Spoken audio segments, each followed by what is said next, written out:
자, 21번부터 준비되어 있습니다.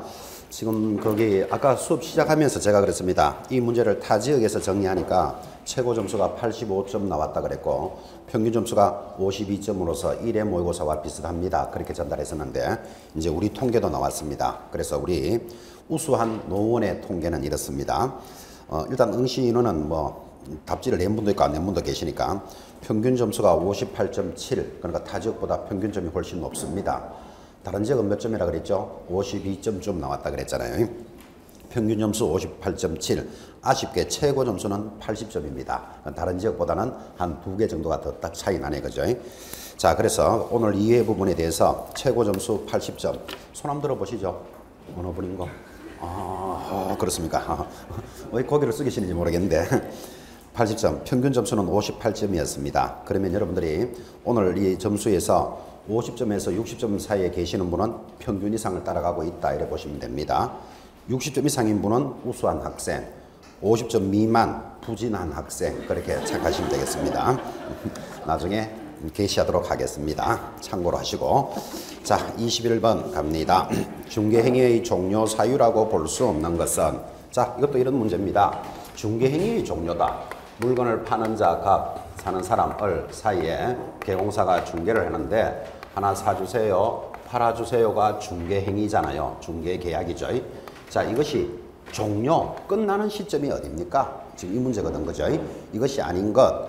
2번부터 봅니다. 물건의 멸실. 자, 팔아달라고 의뢰가 왔는데 물건이 불타고 없어졌다. 그러면 중개할 수가 없죠. 멸실. 이걸 불능이라 그럽니다.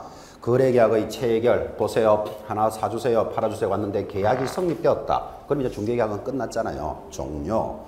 4번 중개계약의 해지. 해지가 무슨 말입니까? 당사자들끼리 우리 없는 것으로 하자. 그럼 종료됩니다. 해지와 해제의 차이점. 해지는 지금부터 효력을 상실합니다. 그러면 해제는 그 전부터 상실하니까 소거표가 있다. 이렇게 갑니다. 민법에서 해지와 해제의 차이도 공부하시는데 해지는 왜 지금부터 효력이 없을까요? 지자가 들어가니까. 그렇게 가셔야 돼요. 지자가 들어가니까 지금부터 효력을 상실합니다. 그럼 해제는 그 전부터. 그래서 소거표가 있다. 그리고 구분하시기 바랍니다. 해지는 왜 지금부터라고요? 지자가 들어가니까. 그래 정리하셔야 되고. 5번 개공사가 사망했습니다. 자, 보다시피 팔아줘야 될 개공사가 사망했다. 그러면 중개가 안 되잖아요. 그걸 우리는 중개불능이라 그래요. 의뢰인이 사망해도 마찬가지예요. 아파트를 팔아달라는 사람이 사망했다. 중개불능이 중개계약을 해지하는 종료되는 사유입니다. 아닌 것은 답이 1번. 자, 1번 제2중개계약 옆에다가 재중개계약하고 같은 말입니다. 종료되는 시점이 아니다. 제2중개계약을 이렇게 설명했습니다. 물건을 파는 자 갑이 있고 사는 사람 을이 있습니다. 개공사가 중개를 하는데 A가 팔아달라고 의뢰가 들어왔습니다. 이를 우리는 중개계약이다 그러잖아, 그죠? 자, 팔아달라는 사람은 들어왔는데 여러분 매수자가 없어요. 그럼 여러분이 개공사면 어떻게 해야 되겠죠? 현장에서 아파트를 팔아주세요 하고는 의뢰가 들어왔는데 살 사람이 있으면 연결하면 되잖아요. 근데 살 사람이 없다. 그러면 이렇게 대답한다. 1번 나는 매수자를 못 구할 테니까 다른 데 가보시오. 이렇게 말해야 된다. 아니다. 2번 내가 다른 개공사한테 매수자를 찾아오도록 해보겠다. 이렇게 대답해야 되겠다. 2번이 대답이죠. 자, 그래서 개공사와 개공사 사이에 일어나는 것을 제2중개계약이라고 그런다고요. 그래서 제2중개계약은 중개계약이 계속 이어지는 시점이에요.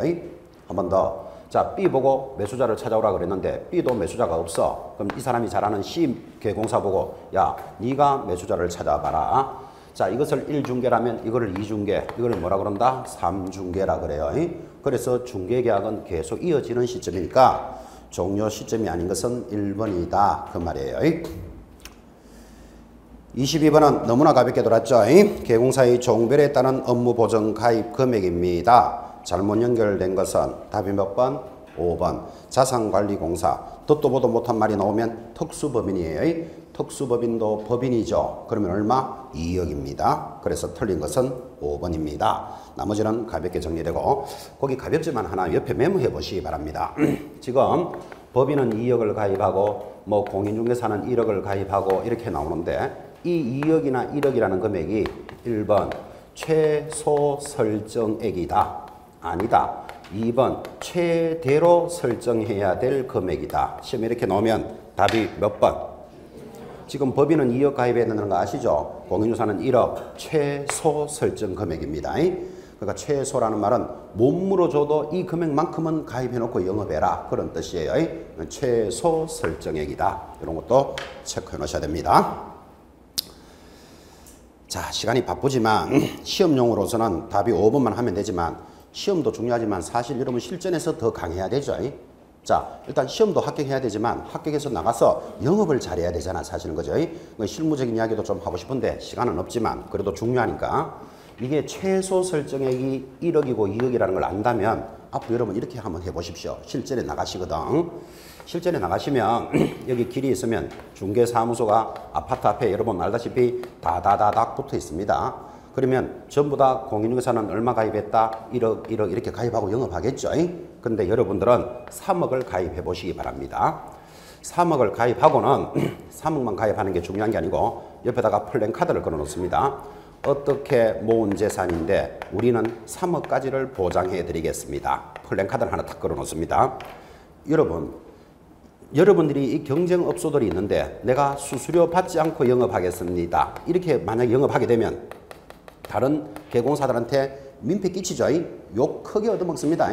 저 인간은 수수료 안 받고 영업한단다. 그럼 우리 영업을 방해하는 거나 마찬가지잖아. 그죠? 근데 다 1억씩 가입되어 있는데 3억을 가입하면 그 사람들한테 민폐 끼치는 거다? 아니다. 아니잖아. 나는 3월 1억을 가입하는데 대략 22만 원 들어갑니다. 그럼 3억이면 한 66만 원 들어가겠지. 그죠?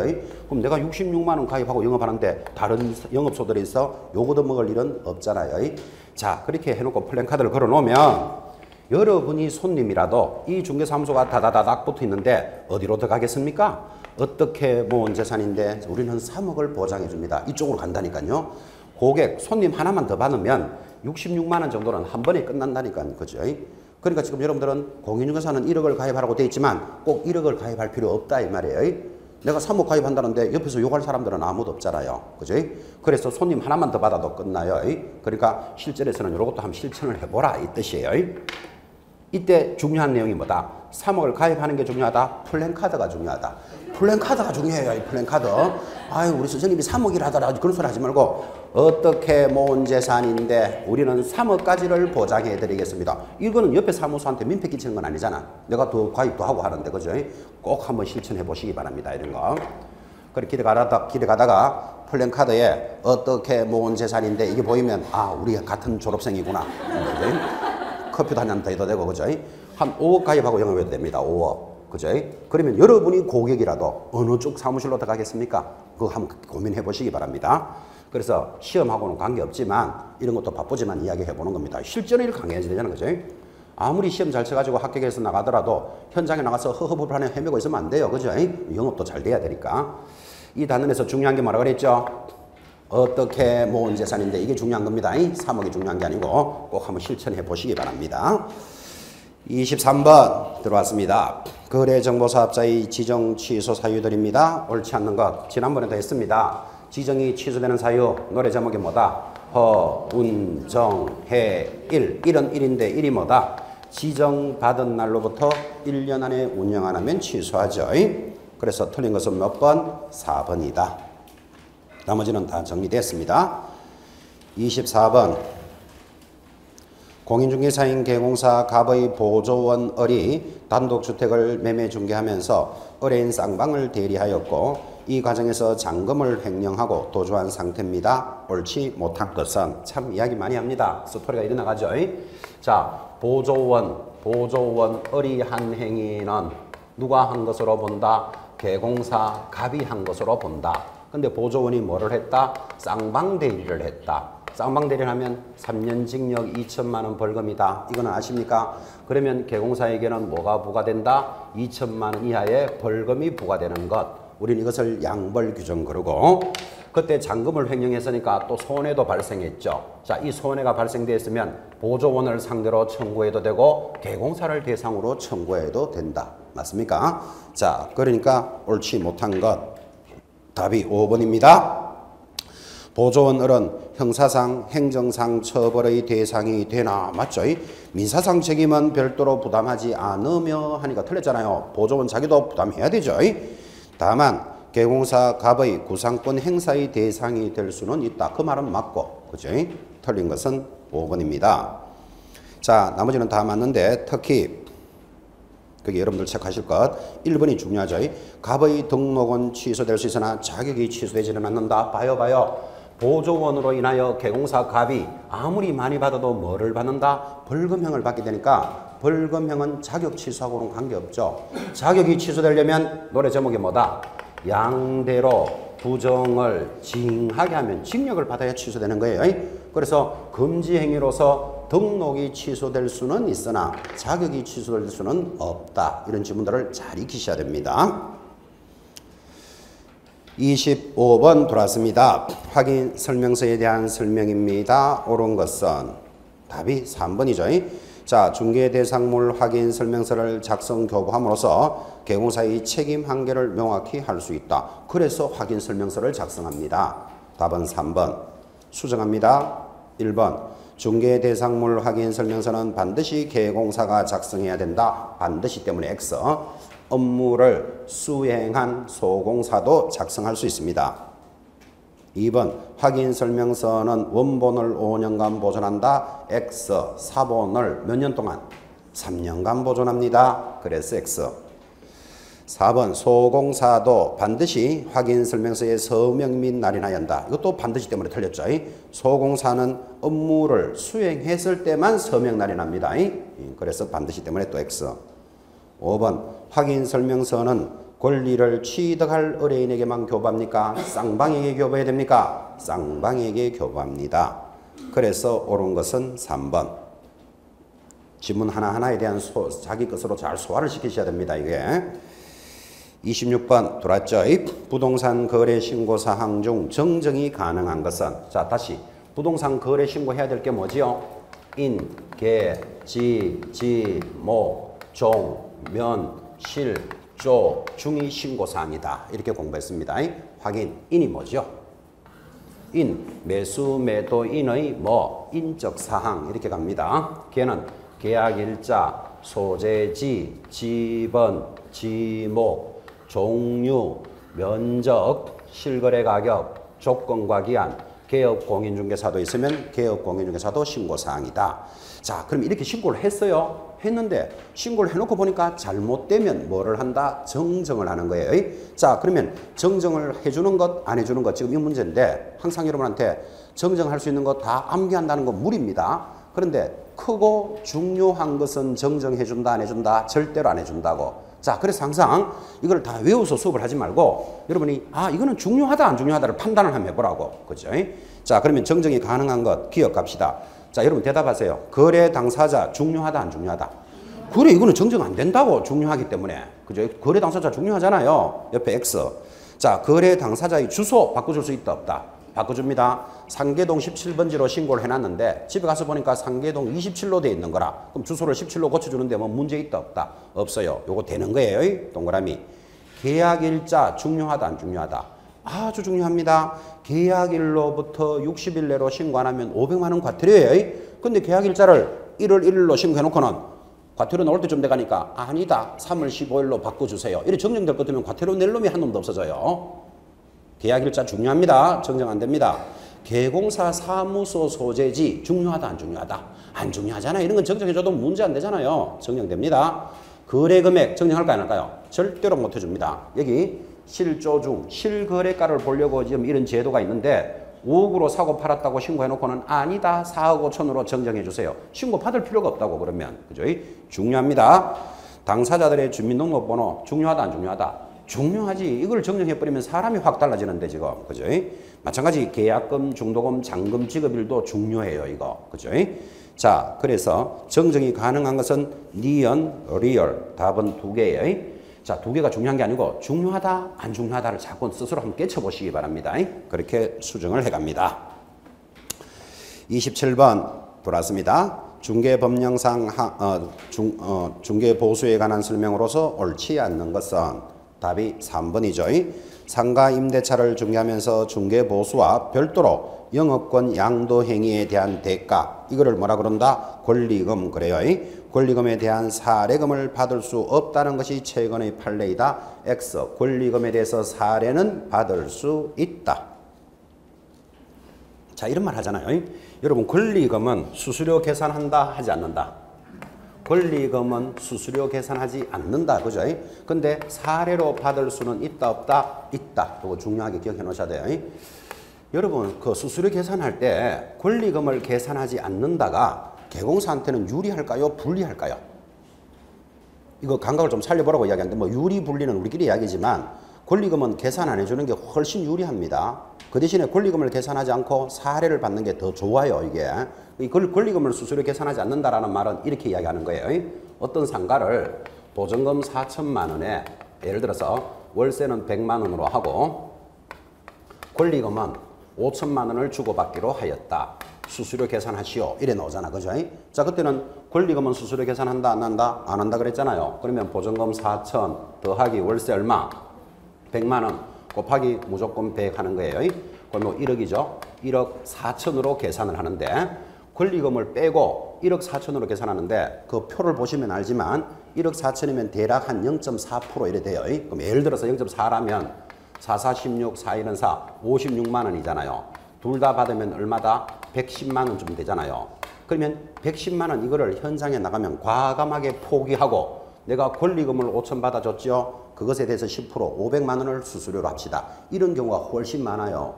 권리금에 대해서 사례는 받을 수 있다 없다? 있다고. 그리고 이게 훨씬 개공사한테 유리하다고. 만약에 권리금을 계산한다면 이래 되잖아요. 4천만 원 더하기 1억 4천에다가 권리금 합치면 1억 9천이잖아요. 1억 9천에 0.4% 해봐야 4, 9, 36, 76만 원. 둘 다 합치면 140만 원. 이래밖에 안 돼. 그죠? 권리금을 포함해 주는 것보다 권리금은 수수료 계산하지 않는다. 그 대신에 사례금으로 받을 수는 있다. 이게 더 유리해요, 여러분들은. 현장에서도 뭐 한 이거 100만 원쯤 되는 거는 수수료 안 받을게. 권리금 5천 받아줬으니까 10%를 수수료를 하자. 이건 당사자 간에 합의 간에 일어나잖아. 그죠? 이게 더 유리할 수 있습니다. 지금 뭐가 꼭 유리하다, 불리하다 그 이야기를 하려고 하는 게 아니고 권리금은 수수료 계산하지 않지만 사례로 받을 수는 있다. 이 말을 이해하라 이 말이에요. 자, 그래서 옳지 않는 것은 3번이었습니다. 나머지는 다 맞죠? 특히 2번 강조합니다. 의뢰인의 귀책 사유에 의해서. 자, 누가 책임이 있다? 의뢰인의 귀책 사유. 우리는 이를 세댁사건 이렇게 공부했어요. 의뢰인의 귀책 사유로 계약이 무효, 취소, 해제되면 보수 청구권은 여전히 인정된다. 동의하시겠습니까? 그건 맞고. 뭐 당연히 틀린 게 3번이니까.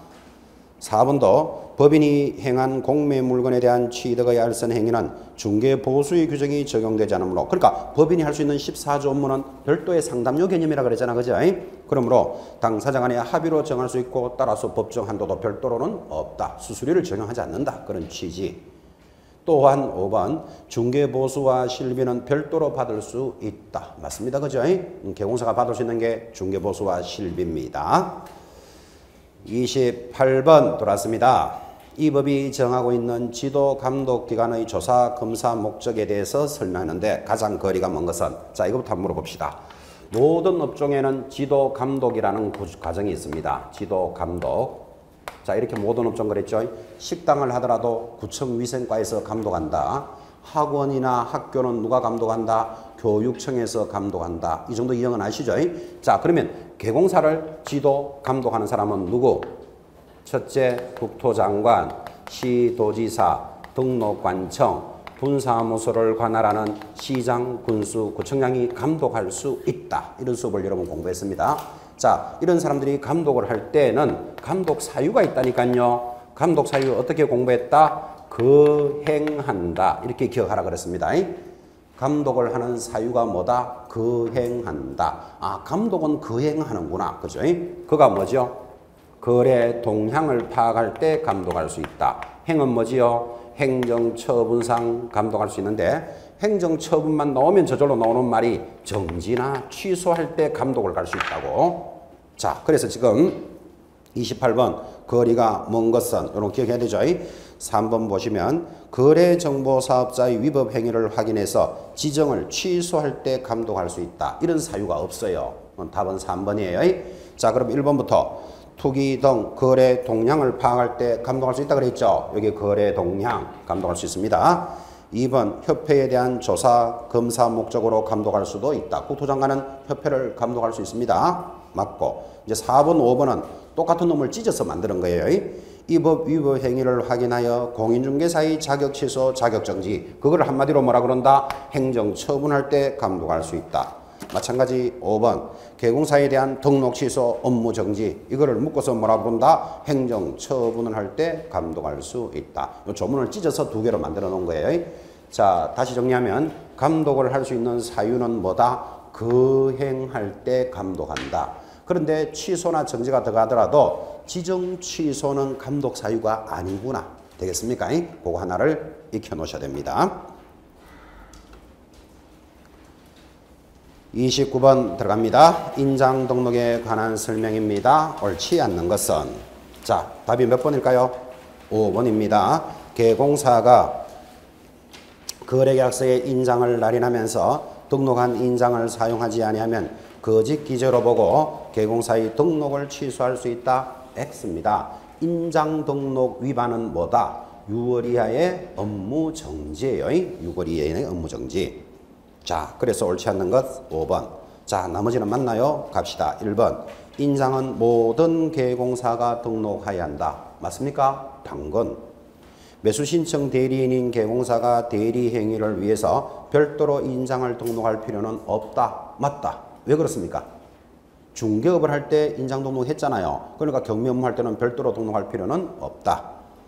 3번. 분사무소에서 사용할 인장은 법인의 대표자가 보증하는 인장을 주된 사무소를 관할하는 등록관청에 등록할 수 있다. 맞다. 그래서 분사무소는 어디 등록해야 됩니까? 주된 사무소 소재지.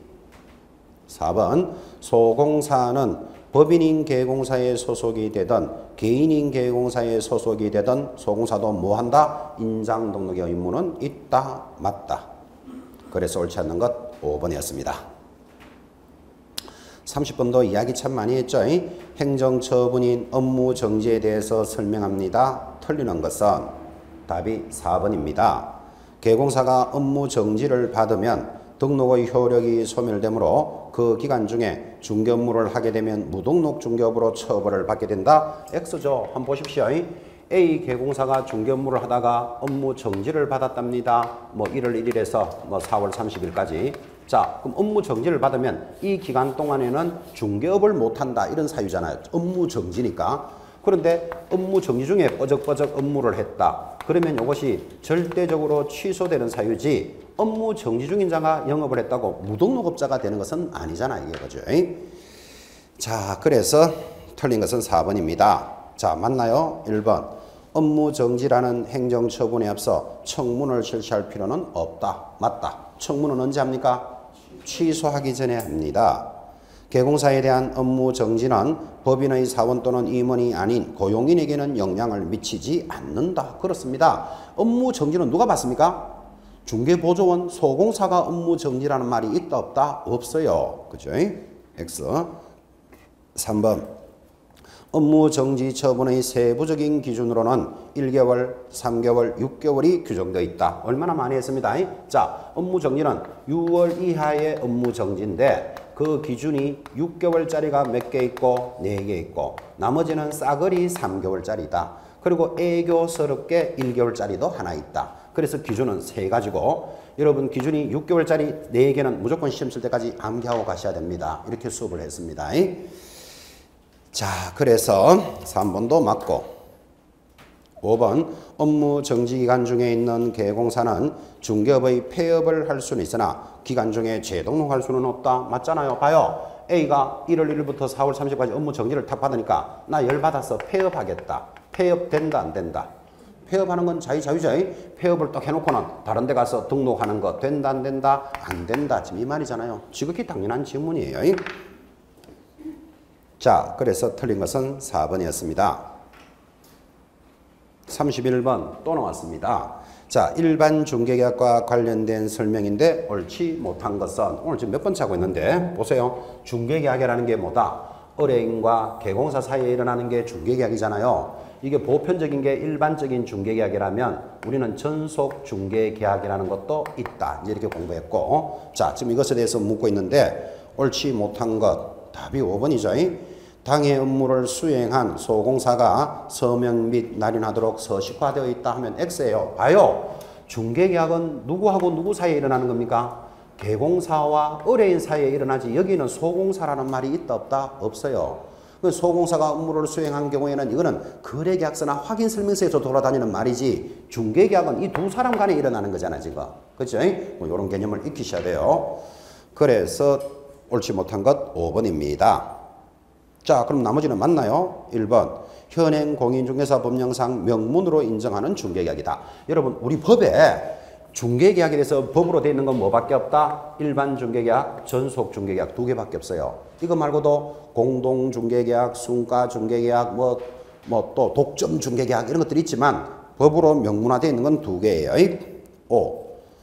2번 국토장관은 일반 중개계약과 관련하여 표준이 되는 서식을 정하여 사용을 권장할 수 있다. 조문이 고려되어 있습니다. 일반 중개계약서에 대해서. 3번 일반 중개에서는 사용의 의무가 없는 권장계약서이다. 그렇습니다. 작성을 해도 되고 안 해도 되고. 일반 중개계약서는 3년간 보존하지 않아도 된다. 맞다. 그럼 몇 년 보존해야 되는데? 보존기간은 없다. 그죠? 그래서 옳지 못한 것 5번입니다. 32번 또 돌았습니다. 실무 교육에 관련되는 설명입니다. 옳지 않는 것은 답이 2번이죠. 소공사는 소속이 있으므로 실무교육을 받을 수 없다. X. 소공사도 실무교육 대상자다. 그죠? 자, 그럼 답은 2번으로 돌았고 1번 실무교육의 원칙적인 실시권자 누구지요? 시도지사. 5.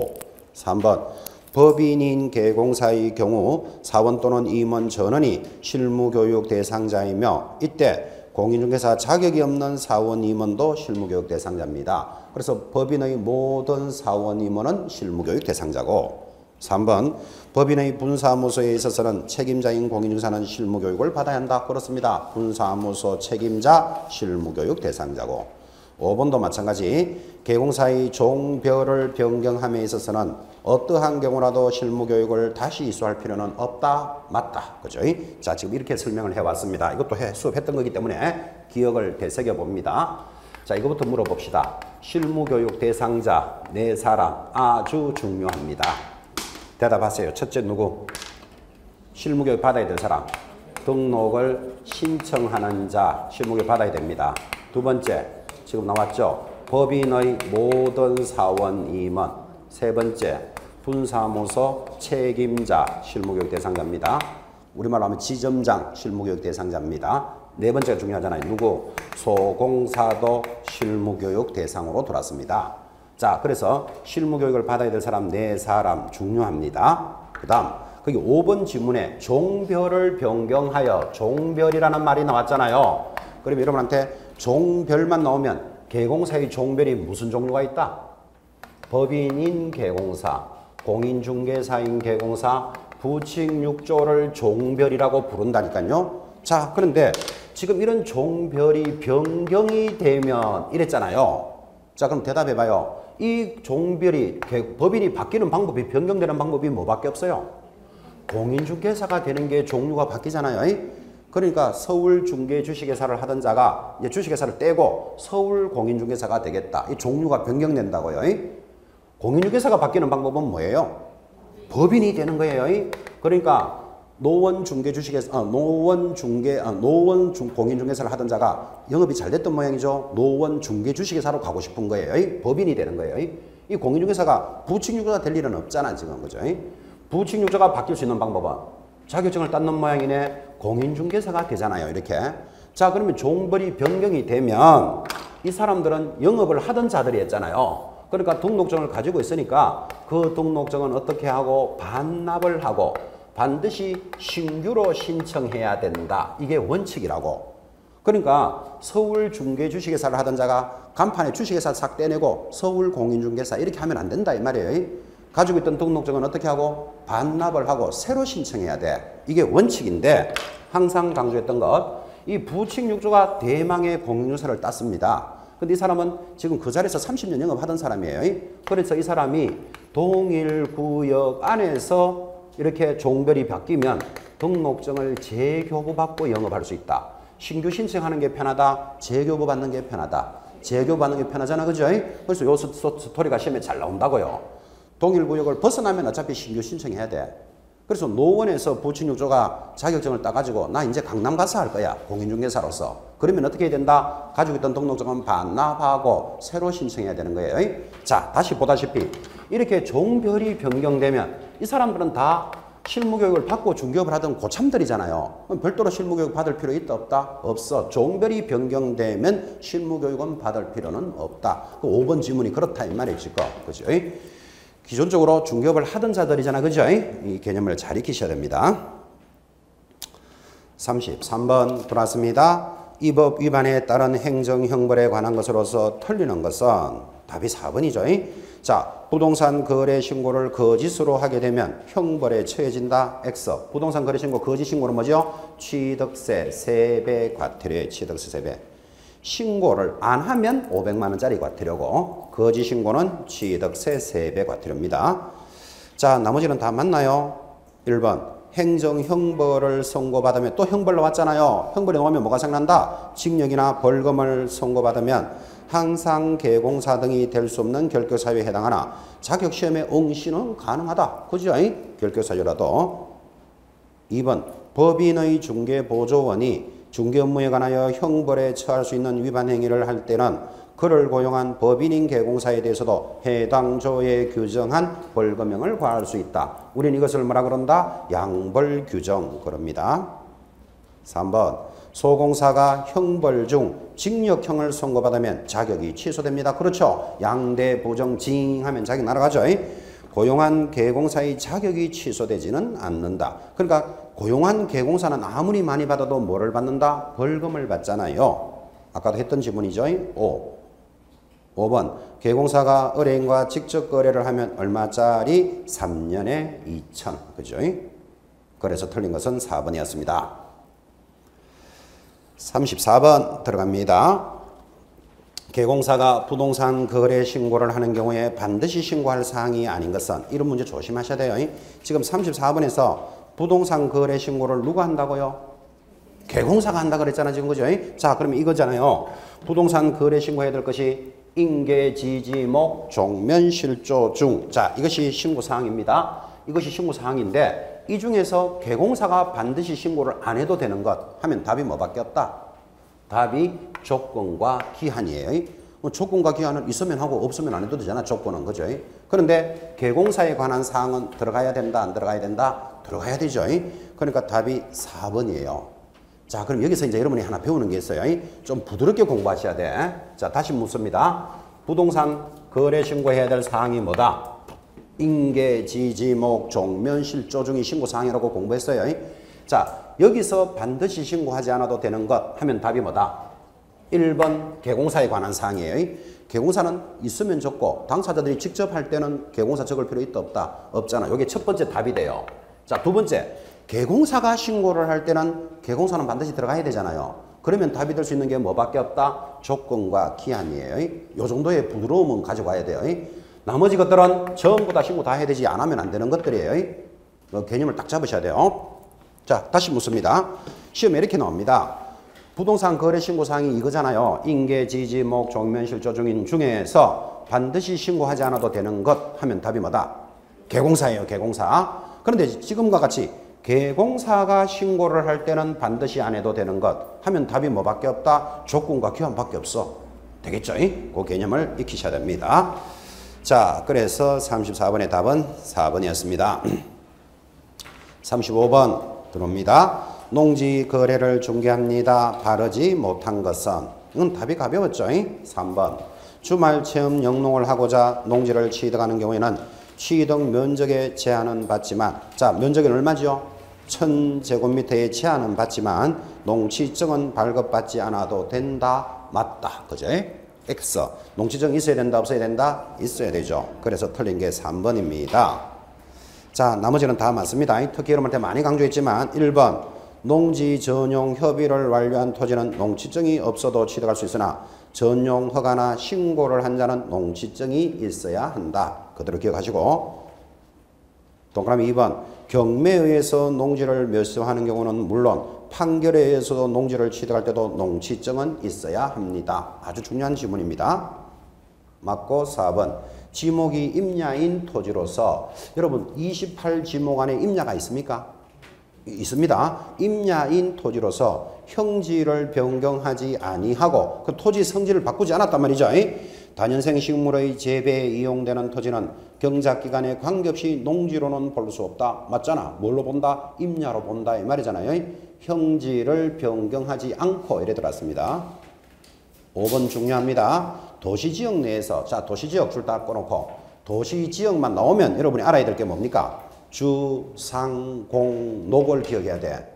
그래서 도시지역 내 주거지역, 상업지역, 공업지역 안의 농지를 취득할 때는 어차피 주, 상, 공으로 바뀌었기 때문에 농지증을 발급받지 않고도 농지를 취득할 수 있다. 맞다고. 그죠? 이런 개념 잘 익히셔야 돼요. 자, 그 다음 밑에다가 이제 받아쓰기 하나 해야 되죠.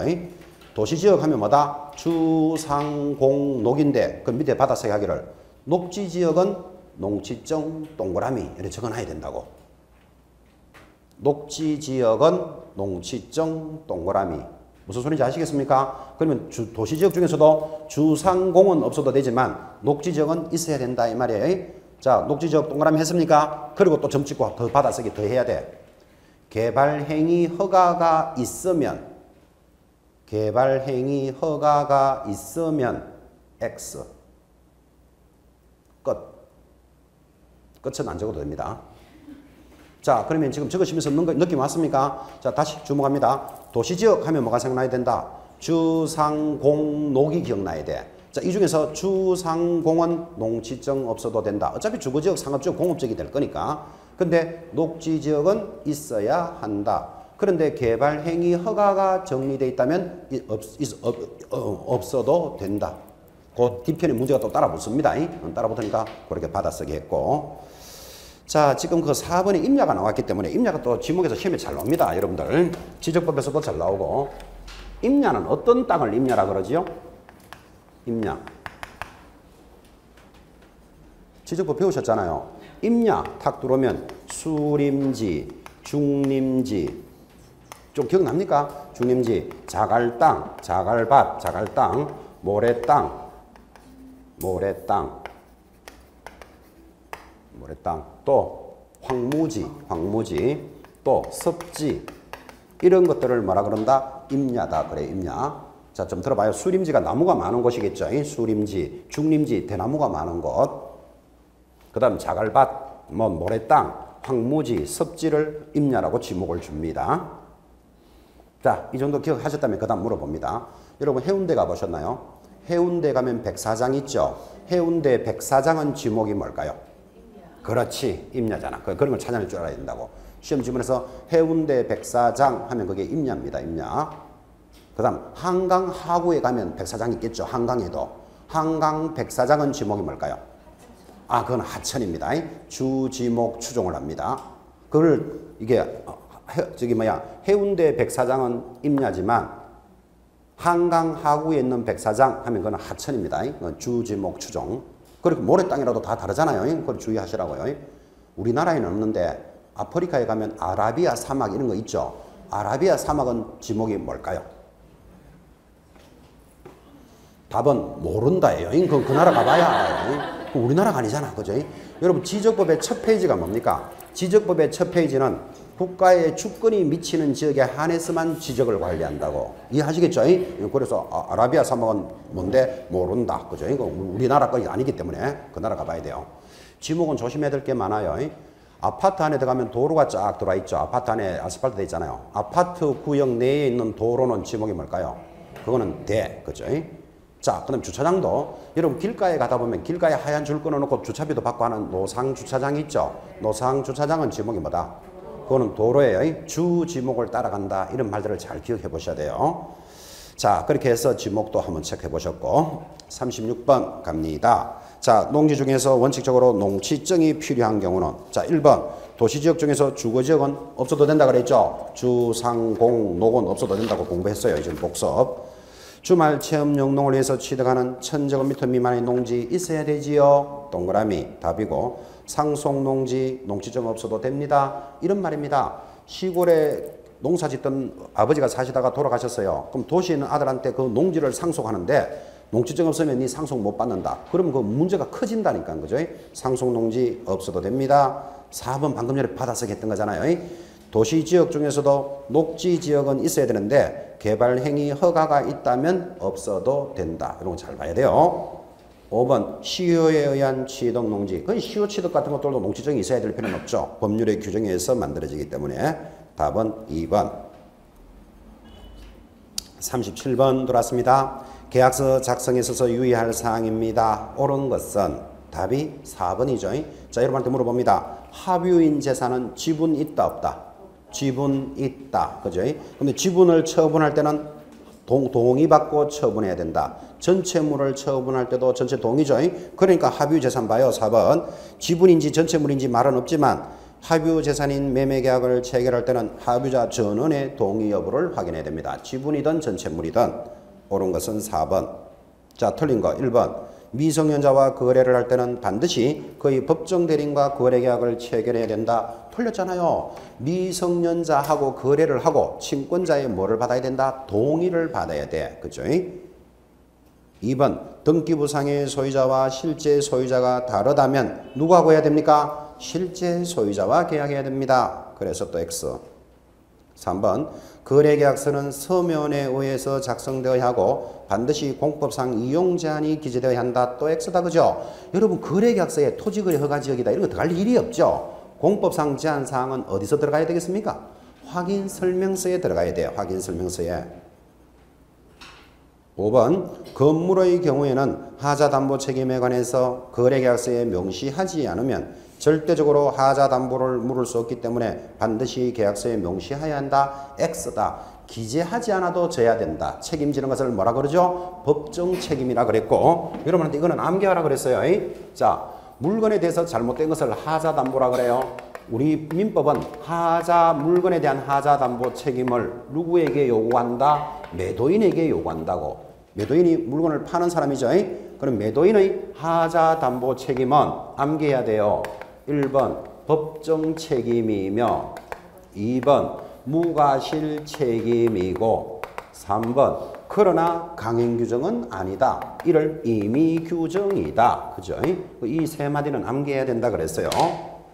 그래서 민법 과목은 이해 과목이긴 하지만 암기할 건 암기도 해야 된다. 그렇게 전달했고 자, 매도인의 하자담보 책임은 법정 책임이라는 말이 지금 나오잖아요. 계약서에 기재하지 않아도 져야 되는 책임이에요.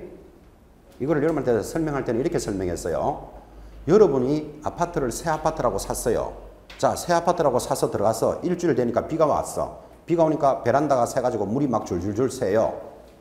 새 아파트라고 샀는데 그럼 여러분이 베란다에 물이 줄줄줄 새면 어떻게 해야 되죠? 어떻게 하기는 수리해야 되지. 그죠? 수리를 하니까 수리비가 500만 원 나왔어요. 그럼 여러분이라도 가만히 있겠어요? 새 아파트라고 샀는데 일주일 만에 비가 새니까 500만 원 수리비가 들어갔다. 그러면 매도인 팔았는 사람한테 야, 아파트가 하자가 있으니까 500만 원 손실이 발생했다. 책임지라 이러는 거예요. 그러니까 매도인이 뭐라고 이야기한다? 그런 말을 계약서에 기재하지 않았으니까 책임 안 지겠다 하면 안 된다 이 말이에요. 기재를 하지도 않아도 져야 되는 책임을 뭐라 부른다? 법정 책임이다. 이렇게 부르는 거예요. 그 다음 그런 매도인은 무과실 책임을 요구하는 거예요. 자, 그러면 이게 과실 책임이다. 이래 돼버리면 그럼 비가 많이 와서 지금 손해가 발생했잖아요. 그럼 비를 어느 놈이 많이 오게 했는데 하고 가보니까 하느님한테 가가지고 야, 네가 과실이 있네. 책임져라. 이럴 수는 없는 거라. 그래서 팔았는 사람은 과실이 있거나 없거나 책임져야 돼. 그를 뭐라 부른다? 무과실 책임이다. 이 말이 얼마나 엄한 말이에요. 법정 책임이며 무과실 책임인데까지 가다가 마지막에는 싹 빠진다고. 임의 규정이다. 강행 규정은 아니다. 그죠?